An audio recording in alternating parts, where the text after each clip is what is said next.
Charlotte Alter tweets this out. She tweets out, AOC and I were born the same year. Remember, she's a journalist, folks. She's not the official autobiographer. She's not a ghostwriter for AOC. She's a journalist.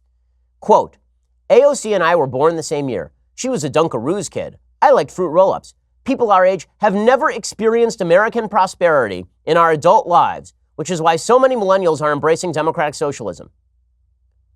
You have got to be kidding me. People our age have never experienced American prosperity in our adult lives. You spoiled child. You spoiled brat. And AOC, you spoiled child. You spoiled brat. AOC writes, yes, and this is not just my story. This is true of wide swaths of our entire generation who are now poised to become a much more influential civic and electoral bloc as we mature into our 30s and beyond. Wow. Wow. So it's so tough to be a millennial. Wow. It's so brutal to be a millennial. Shut your head.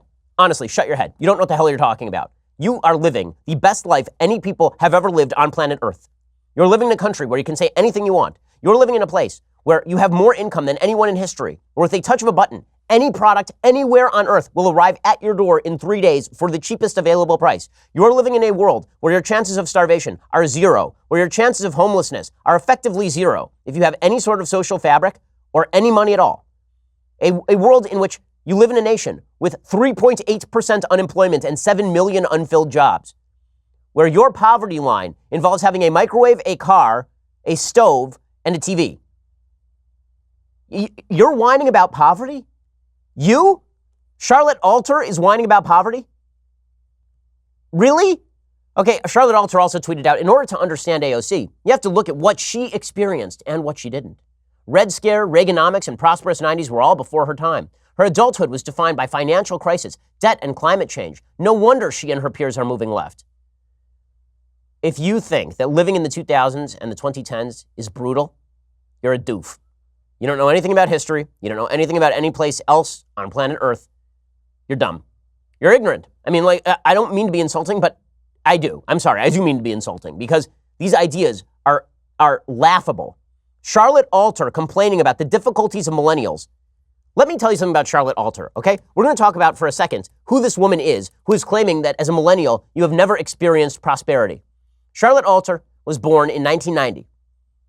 1990, okay, so that means that she is what, 29 years old? She's the same age as AOC. Her father is Jonathan Alter. He's a columnist for Newsweek and a correspondent for NBC News. He's one of the more famous political commentators of the modern world. Her mother was Emily, executive producer on The Colbert Report on Comedy Central. Her grandmother was the first woman elected to public office in Cook County, Illinois. Her uncle was the CEO of Sony. She went to Harvard University and then worked at HBO and now has a show on Sirius XM. Oh, the suffering. Oh, the humanity. Charlotte Alter and her peers, they've never experienced prosperity. Ever. It's just incredible. I mean, what unbelievable.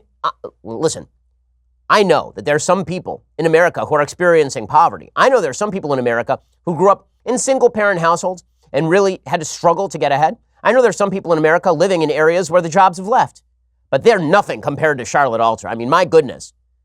Imagine the difficulty of having to grow up in a house where your mom produces for Comedy Central and your dad is one of the more famous columnists in the West. Just imagine how rough that must be. I weep for her. I weep for her.